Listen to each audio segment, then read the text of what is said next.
আমি অপরাজিতা।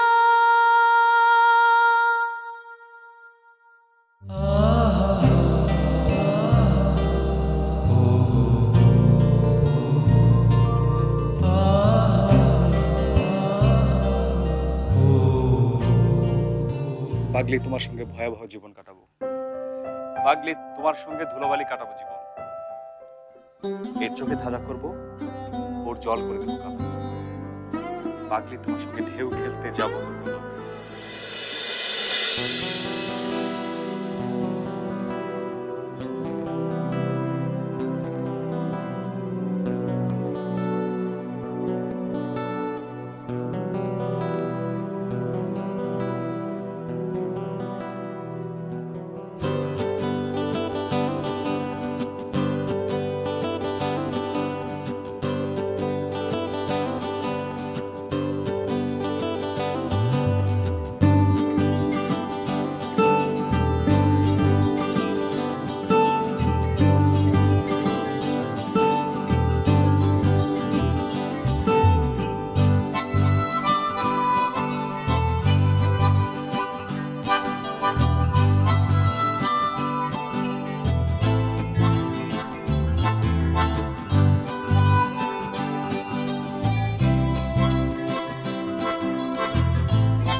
নতুন মেয়ের সঙ্গে দেখা করবো লুকিয়ে চুরিয়ে, ধরা পড়বো তোমার হাতে।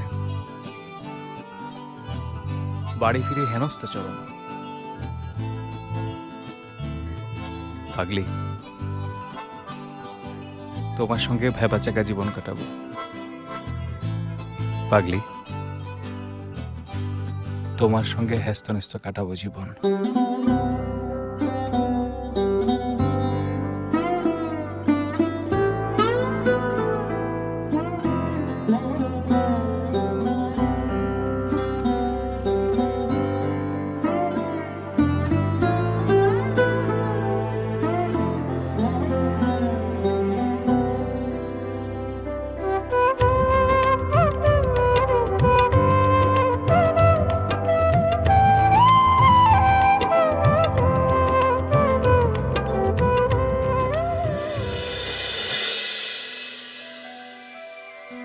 সন্ধ্যেবেলা ঝগড়া হবে, হবে দুই বিছানা আলাদা। হপ্তা হপ্তা কথা বন্ধ, মধ্যরাতে আচমকা মিলবে।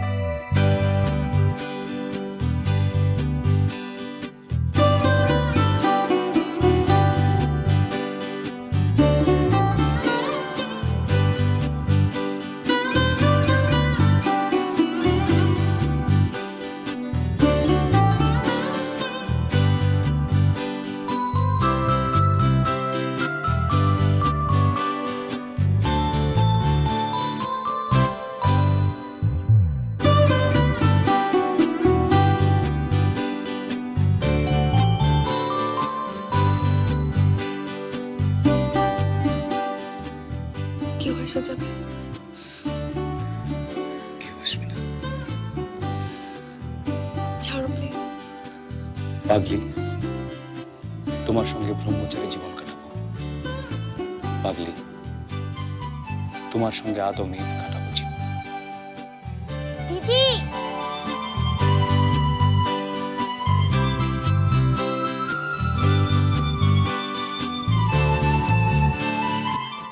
পাগলি, তোমার সঙ্গে ধুলো ঝড় জীবন কাটাবো। পাগলি, তোমার সঙ্গে ভোর ভয়ও কাটাবো জীবন।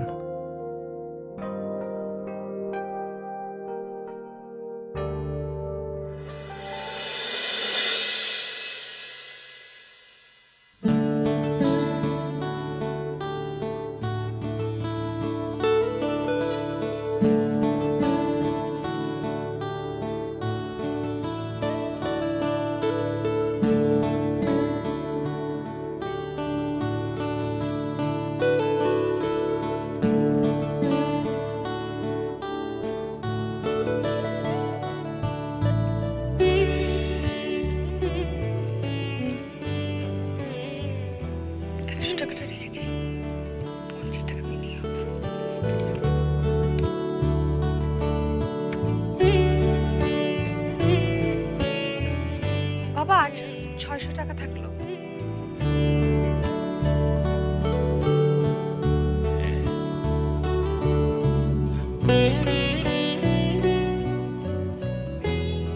সংসারে টাকায়ের একা দায়িত্ব শুধু বিজন বিহারীর, আর কারও কোনো দায় দায়িত্ব নেই।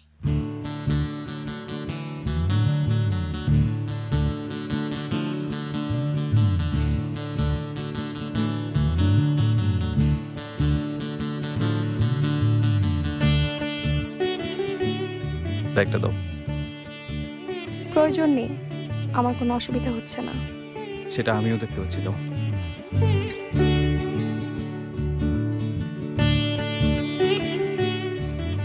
মন্দি,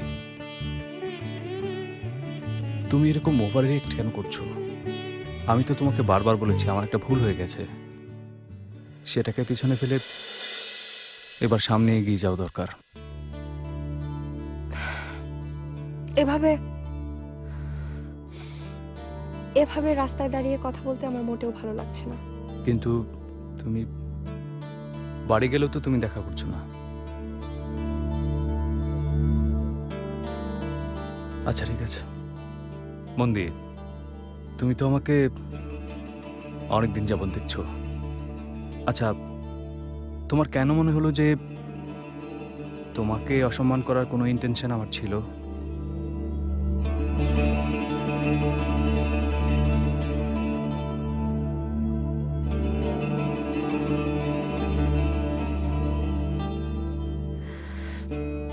দুঃখটা তো সেখানেই। তুমি আমাকে এতদিন দেখেছো, তাও শুধু আনইনটেনশনালি এরকম করতে পারলে।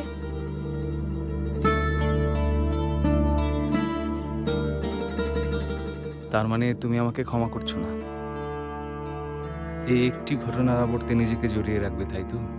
জীবনে মাঝে মধ্যেই আনইনটেনশনালি খুব ক্যাজুয়াল কিছু ঘটনা, কিছু কথা, কিছু কাজের মধ্যে দিয়ে আমাদের অনেক বড় সত্যিগুলো দেখতে পাওয়া যায়।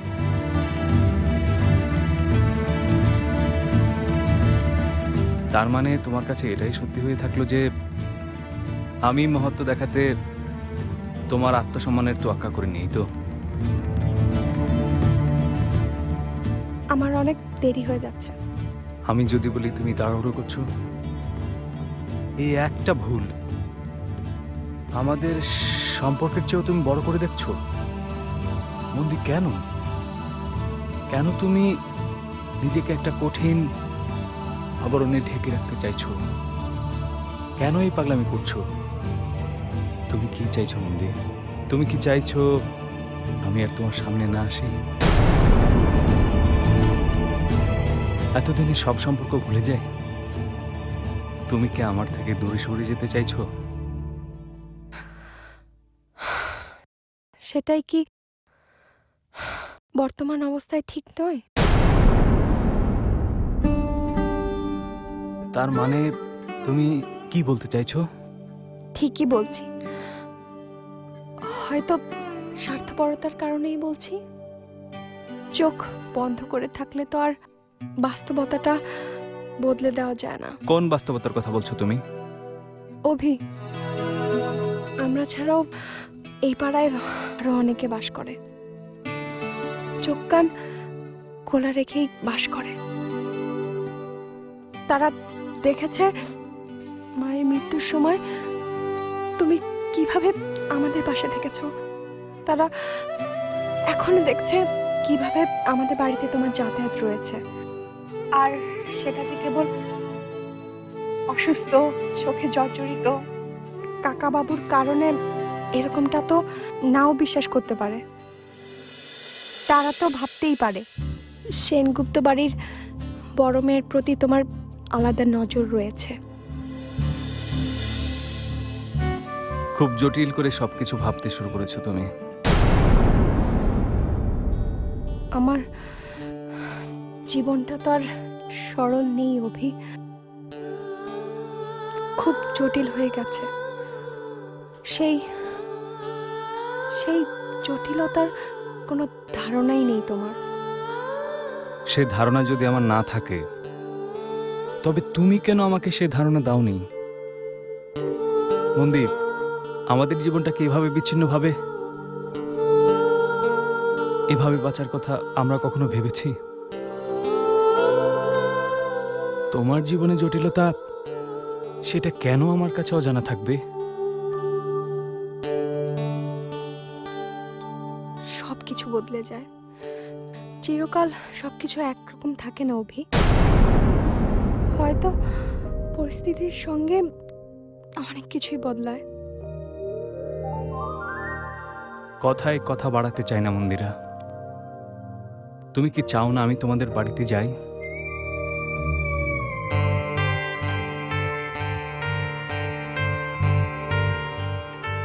মৌনতাই সম্মতির লক্ষণ। বুঝলাম তুমি চাও না, ঠিক আছে। তুমি যখন জেদ করে সবকিছু ধ্বংস করতে চাইছো, তখন আমি তোমার জেদ বাড়াবো না। শুধু দুটি কথা বলবো,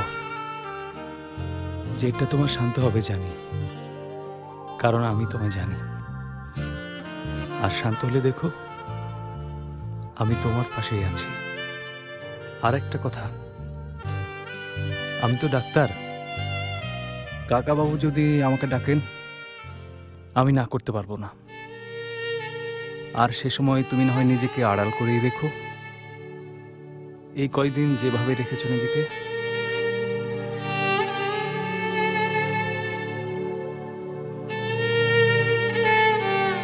ইন্দিরার হাতে পাঠানো চায়ে তোমার হাতের গন্ধ আমি পেয়েছি। হঠাৎ করে সাজিয়ে দেওয়া মিষ্টি প্লেটে আমি তোমার দারুণ রাগ দেখতে পেয়েছি। উঠান পেরিয়ে আসার সময় উপরের বারান্দায় তোমার উপস্থিতি আমি টের পেয়েছি। তুমি এভাবেই লুকিয়ে থেকো। আমার সামনে আসলে নিজের জেদ ভেঙে যাওয়ার ভয় যে তোমার আছে।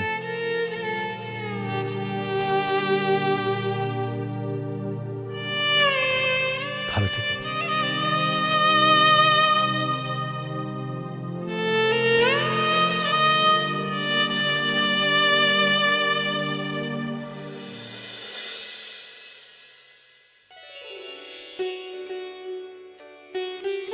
মন্দির হলো দেবালয়। এখানে বিভিন্ন দেব দেবীর মূর্তি থাকে। মন্দিরে প্রতিদিন দেব দেবীর পূজা অর্চনা হয়। আমরা জানি যেখানে দেব দেবীর মূর্তি থাকে এবং পূজা অর্চনা হয় তাকে মন্দির বলে। দেব দেবীর নাম অনুসারে মন্দিরের নাম হলো যেমন শিব মন্দির, কালী মন্দির, কৃষ্ণ মন্দির, বিষ্ণু মন্দির ইত্যাদি। ভাই কি করছিস বল? দিদি আছে। যেমন শিব মন্দির, কালী মন্দির, কৃষ্ণ মন্দির, বিষ্ণু মন্দির ইত্যাদি। শিব মন্দিরে থাকে শিবের মূর্তি, কালী মন্দিরে থাকে কালীর মূর্তি, কৃষ্ণ মন্দিরে থাকে কৃষ্ণের মূর্তি, দুর্গা মন্দিরে থাকে দুর্গার মূর্তি। বিভিন্ন মন্দিরে বিভিন্ন দেবদেবীর মূর্তি থাকে। মন্দির হলো পবিত্র স্থান। দেখি কি বলছিস? এটা বলছি দিদি। ঠিক আছে, এই পিসটা পর তারপর ধরছি। দেখি নন্দা, মন্দিরে গেলে দেহ মন পবিত্র হয়। ভক্ত কি কাকের ঠ্যাং বগের ঠ্যাং দে দর্শন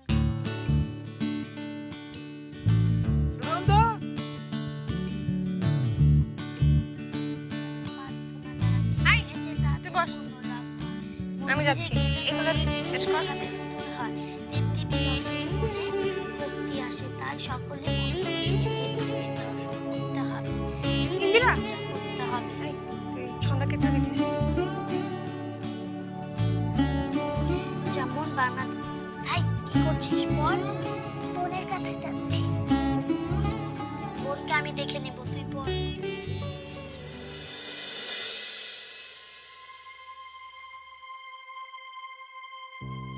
বাবা ডেকেছিলে? তোকে তোকে ডেকেছে নাকি? আমি তো সুনন্দকে ডেকেছিলাম। সুনন্দ পড়ছে। আমাকে বলো কি দরকার তোমার? তোকে সব কথা বলতে হবে? হ্যাঁ? ওই সুনন্দকে সকালে একটা জিনিস রাখতে দিয়েছিলাম, ওটা এখন আমার দরকার। তুই যা, ওকে পাঠিয়ে দে, যা।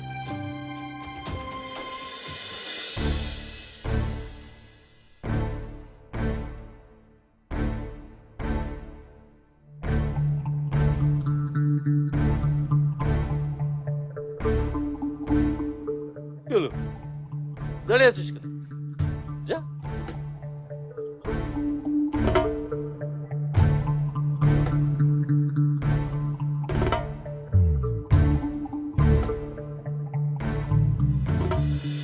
মন্দির হলো দেবালয়, এখানে বিভিন্ন দেব দেবীর মূর্তি থাকে।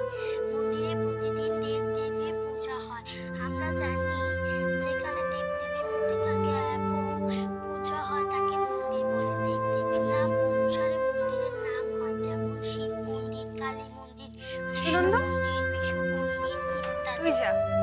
শিব মন্দিরে আর শোন, থাকে শিবের মূর্তি, কালী বাবা তোকে মন্দিরে সকালে কিছু থাকে রাখতে কালীর দিয়েছিল? মূর্তি, আমাকে? কৃষ্ণ মন্দিরে হ্যাঁ? থাকে ওই না কৃষ্ণের তো। মূর্তি, দুর্গা মন্দিরে থাকে দুর্গার মূর্তি। ঠিক আছে, তুই বাবার কাছে যাবি আর আসবি। আর বাবা যদি কোথাও পাঠায় যাবি না, অনেক হোম ট্যাক্স বাকি কিন্তু। মন্দিরে গেলে দেহ মন পবিত্র হয়, ভক্তরা মন্দিরে দেব দেবীর দর্শন করতে যান, দেব দেবীর অর্চনা করতে হয়। ইন্দিরা, হচ্ছে তোর? না দিদি, আরো একটু বাকি আছে। সে কি, এরপর না বিজ্ঞান বাকি আছে? তাড়াতাড়ি পড়। মন্দিরে গেলে মন দেখি নন্দা, তোর কি অবস্থা? হয়। এ কি, এটা কি এঁকেছিস তুই? প্রজাপতি না ফুল? দর্শন করতে হয়। প্রজাপতি? তোকে কতবার বলছি পেজে কিছু করতে না, পড়াশোনা ডিস্টার্ব হয় না এটা? আর এগুলো কি কি করছিস লাইনের বাইরে? বলেছি না এক লাইনে।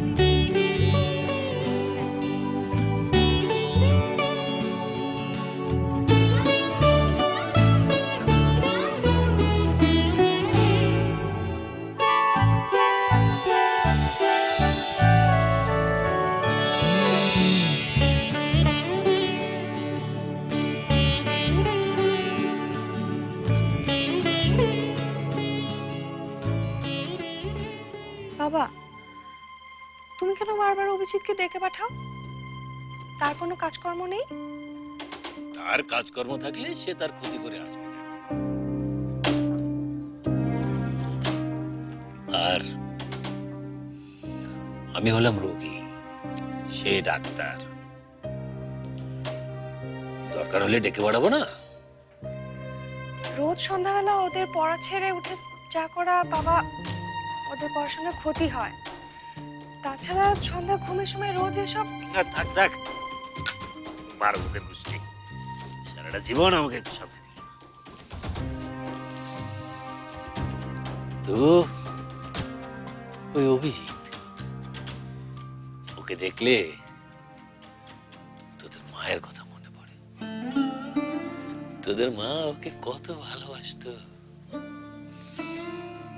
ওকে দেখলে মনটা শান্তি লাগে। ভালো তো মা আমাদেরও বাসতো। কই, তার জন্য আমাদের দেখে তোমার মনে তো কখনো শান্তি হয়নি?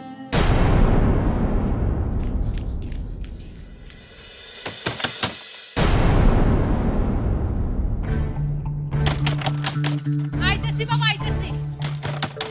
একেবারে দরজা মাটি সব ভাঙা ফেলাইব। আরে আইতেছি তো।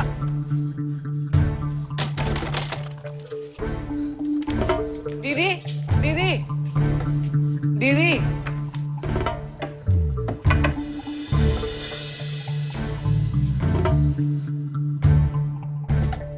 কি হয়েছে সুফি?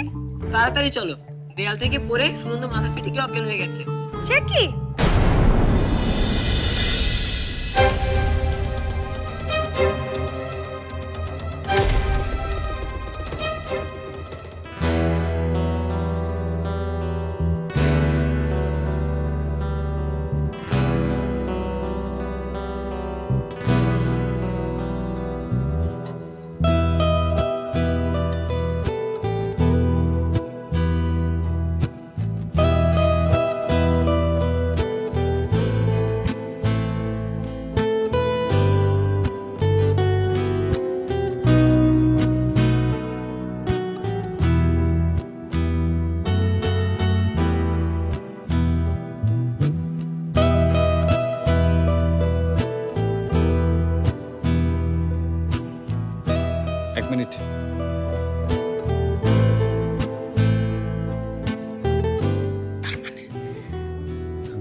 ভাবিজান ওটা গোমরা খেলা হাসেন।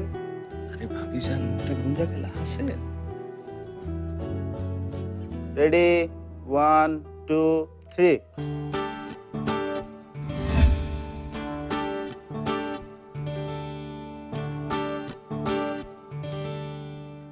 অভিদা অভিদা অভিদা অভিদা, দাদা দেয়াল থেকে পড়ে গিয়ে মাথা ফেটে গেছে।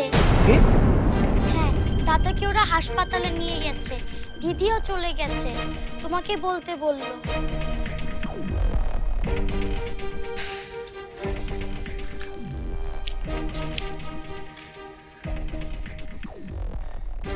তুই বাড়ি যা, আমি এখন হসপিটালে যাচ্ছি। যা।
কি রে, সন্ধ্যাকে একা রেখে এসেছিস? ইন্দিরা, সন্ধ্যার কাছে যা।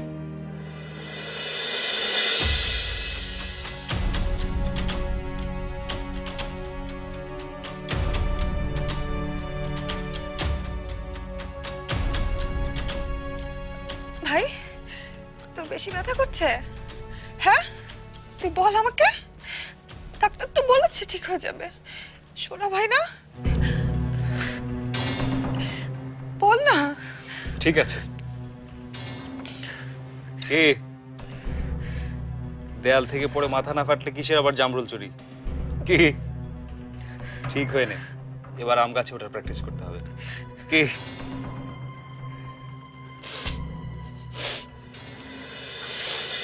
দেখ তোর দিদির অবস্থা, কান্নাকাটি করে একেবারে অস্থির।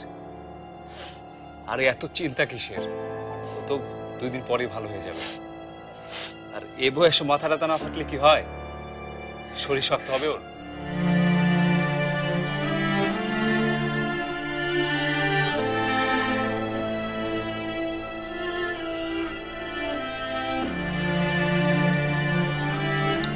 আমি একটু আসছি, ওকে কিছু খাইয়ে দিও। ওর ব্যথাটা যদি বাড়ে?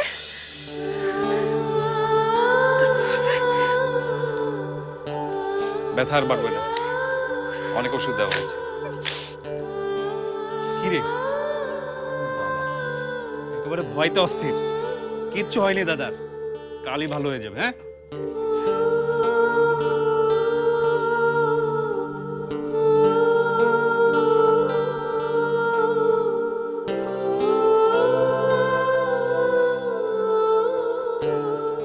দিদি তুই কাঁদছিস কেন? কি করিস বলতো তুই? দেয়ালে উঠে চামড় কাছ থেকে চামড়া করতে হবে?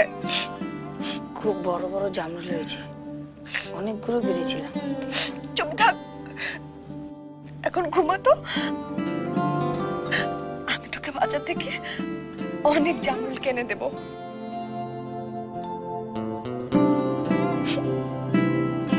ব্যথা করছে ভাই? একটু একটু।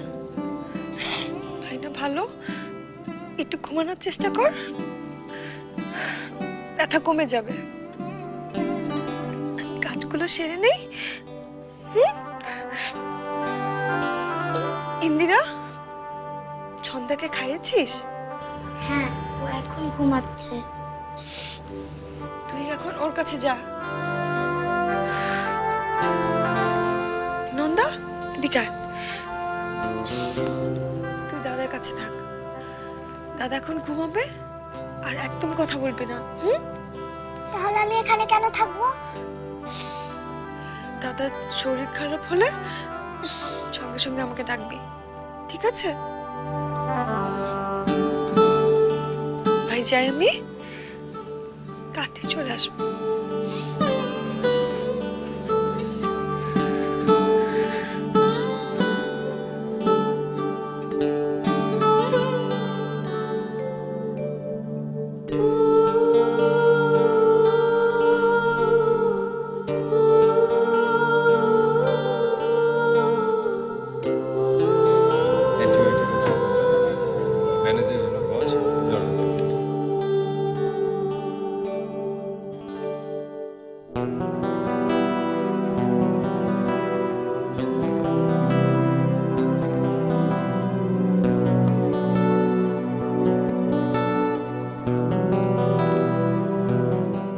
টাকা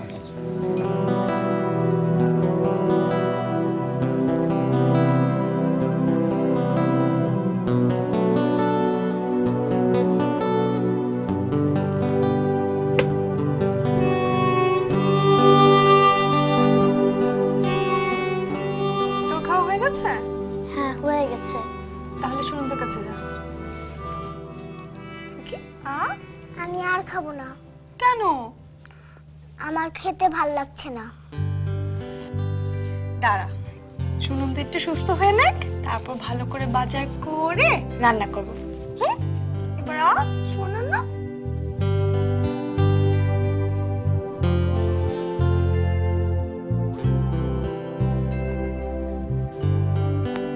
কিরে, আর খাবি না? আই, ঠিক মতো হাত মুখ ধুবি কিন্তু।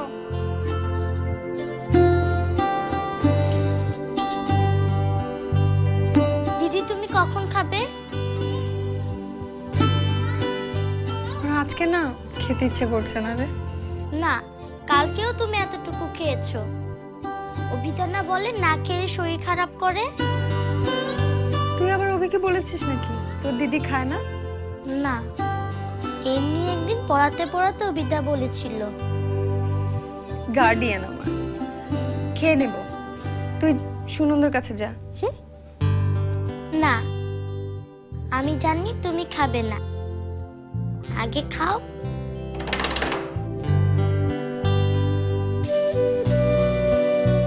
এই যা, খুলে দে তো, সুষমার মা বোধহয়। দিদি তুমি খেয়ে নাও। বললাম তো বাবা, খাবো। তুই যা।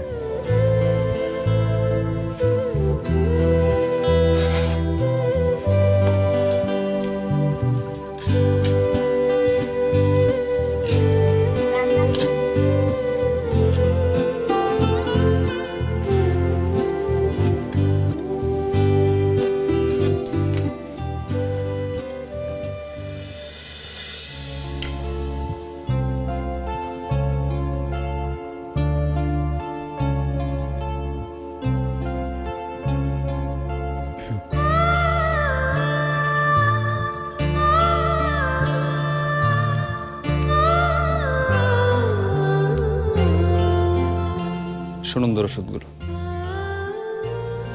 ঠিক আছে।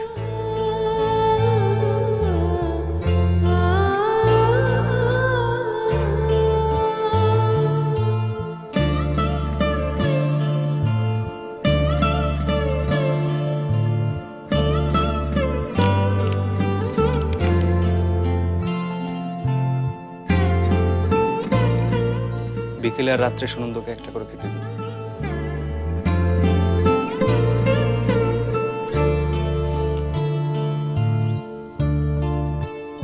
78 টাকা।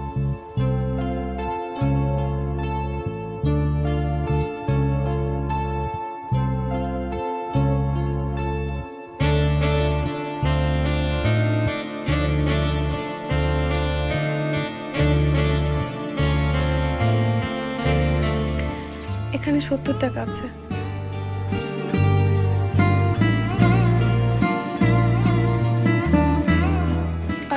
এটা পরে নিয়ে নিন।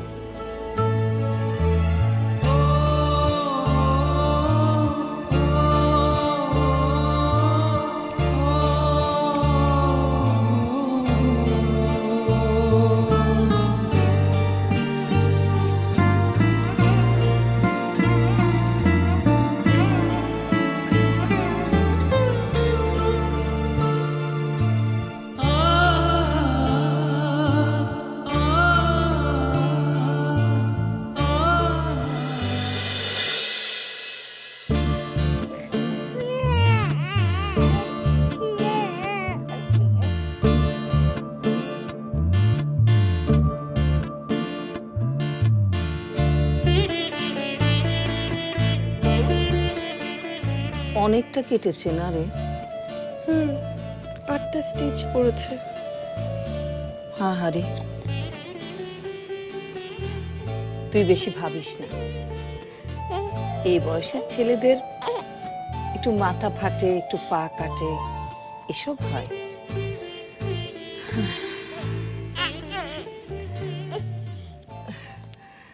ওরে সোনা, কি জেঠিমা আপনি মেঝেতে কেন বসছেন? না না, ঠিক আছে আমি। একটু খাটে বসলে তো হতো জেঠিমা। অসুবিধা নেই মা। কি হয়েছে সোনা? এই দুধ খেতে যাচ্ছে না। ওলে ওলে ওলে ওলে ওলে, দেখি মা, দে তো বাবা, দে দে। ওলে, আহারে।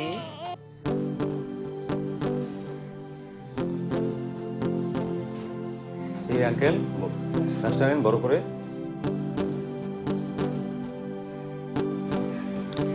দেখি জিভ দেখি। হ্যাঁ,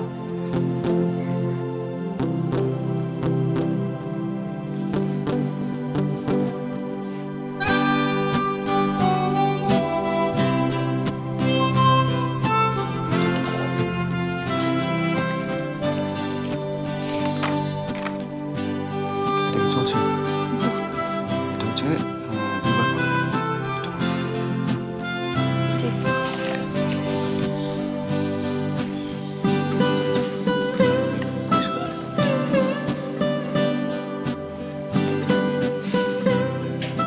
কেমন আছেন চাচা?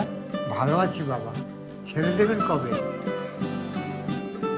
আপনি সুস্থ হলে কালই ছেড়ে দেবে। দেখি চোখটা একটু। শুনুন, আজ সন্ধ্যাবেলা বড় ডাক্তার সাহেব আসলে আপনি বলবেন আমি একদম ফিট, ছেড়ে দিতে বলবেন। জি আচ্ছা। এর মধ্যে জ্বর আসেনি তো? না, গুড, ভেরি গুড। চাচা, রাগারাগি, চেঁচামেচি, মাথা গরম একদম না। ঠিক আছে।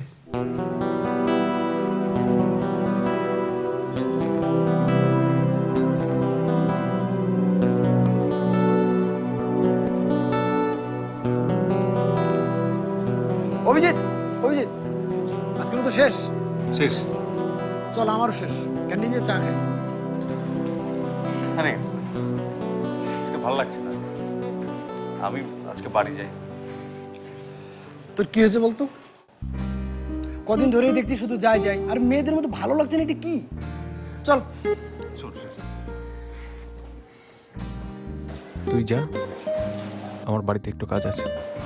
তুই যা। কি ব্যাপার? Any problem? না, কোনো সমস্যা নেই, তুই জানা। যা, আমি বাড়িতে গেলাম।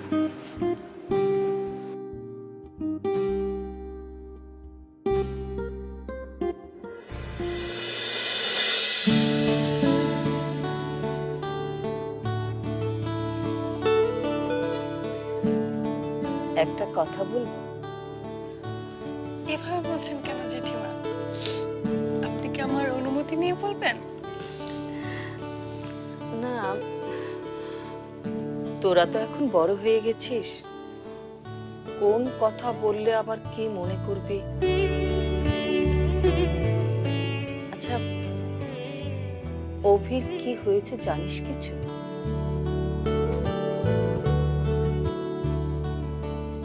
না তো, কি হয়েছে? ছেলেটা না কদিন ধরে কেমন গুম হয়ে বসে আছে, কথাই বলে না। হাসপাতালে যায় আর বাড়িতে যে সময়টুকু থাকে সারাক্ষণ বইয়ে মুখ বুজে বসে থাকে। এই যে তোদের বাড়িতে সুনন্দ না ডাকলে তো আসেই না। আমি তো জিজ্ঞেস করেছিলাম, কি রে ও বাড়িতে যাস না কেন? কিছুই বলে না। ওর সব বন্ধুরা মিলে কক্সবাজার গেল, ওই গেল না। কেমন যেন অন্যমনস্ক থাকে। তোকে কিছু বলেছে? আমাকে জেঠিমা? আমাকে কি বলবে? এটা কেমন কথা? তোকে বলবে না তো কাকে বলবে? ওর তো সব কথা তোর সঙ্গে। না জেঠিমা, আমাকে তো কিছু বলেনি। ও বলেনি না? আচ্ছা, তুইও তো আমাদের বাড়িতে একটু যাস না। কি করে যাই বলো তো জেঠিমা? সবকিছুর ভিতরে এত জড়িয়ে পড়েছি আমি। সে তো আমি জানি রে মা, তারপরও তো এই যে দুপুরবেলা কাজকর্ম সেরে এই যে ছন্দাকে কোলে নিয়েও তো যেতে পারিস নাকি? যাবো জেঠিমা, সুনন্দ একটু ঠিক হয়ে উঠুক, তারপর যাব। আসিস, আমারও তো একটু মাঝে মধ্যে সময় কাটে। যতদিন পাকাপোক্তভাবে না আসিস মাঝে মধ্যে আসিস। আর হ্যাঁ, ওই অভিকে একটু কড়া করে বকে দিবি তো, দিন রাত যেন এরকম চুপচাপ হয়ে বসে না থাকে। কাজল দিবি? দেখি দেখি দেখি দিদি বাবা, না দিদি কিচ্ছু করেনি। ওরে বাবা রে।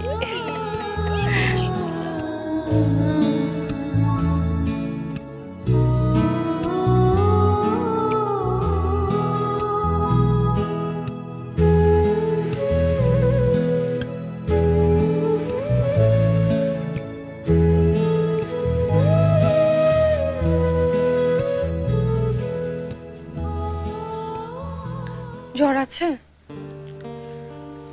এখন নেই।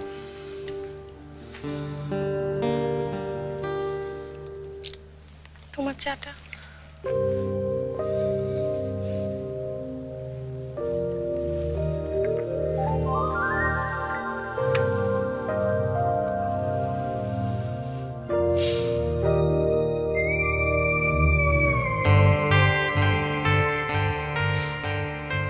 হাসলে কেন?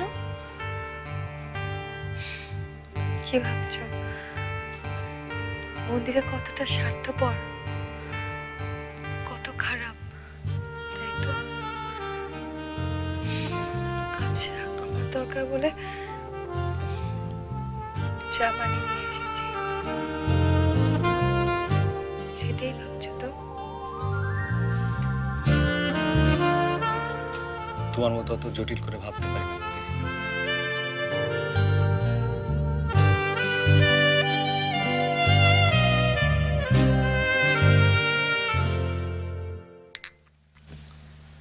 তবে এটা ঠিক, তুমি যদি চা নিয়ে না আসতে আমার খারাপ লাগতো।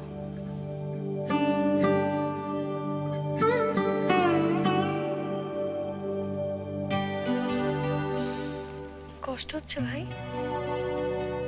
ব্যথা করছে।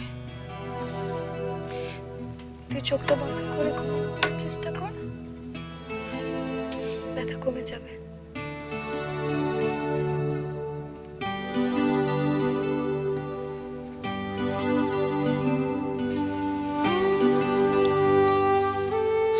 একটা কথা, আজ রাতে আমি এখানে থেকে যাব। কেন? ও ভালো নেই? আছে, তবে রাতের দিকে জ্বর বাড়বে বলে মনে হয়। আমি খেয়ে চলে আসবো, রাতে এখানে থাকি। না না না, সকাল থেকে তুমি অনেক ছোটাছুটি করেছো, রাতটা আমি সামনে নিতে পারবো। রাতে জ্বর বাড়লে যে ওষুধ আর ইঞ্জেকশন দিতে হবে সেটা তুমি পারবে না।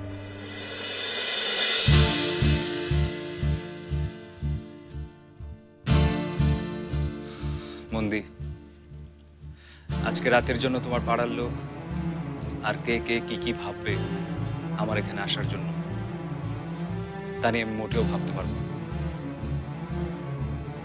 রাতে আমি এখানে থাকবো।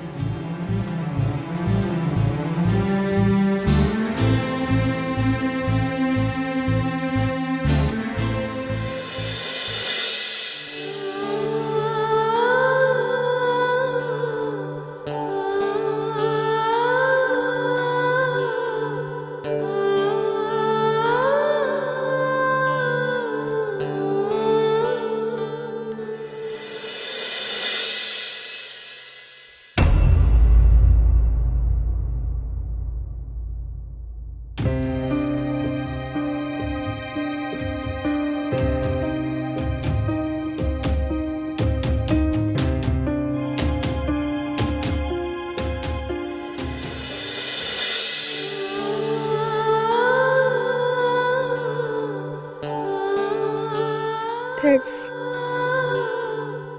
এটা কেন?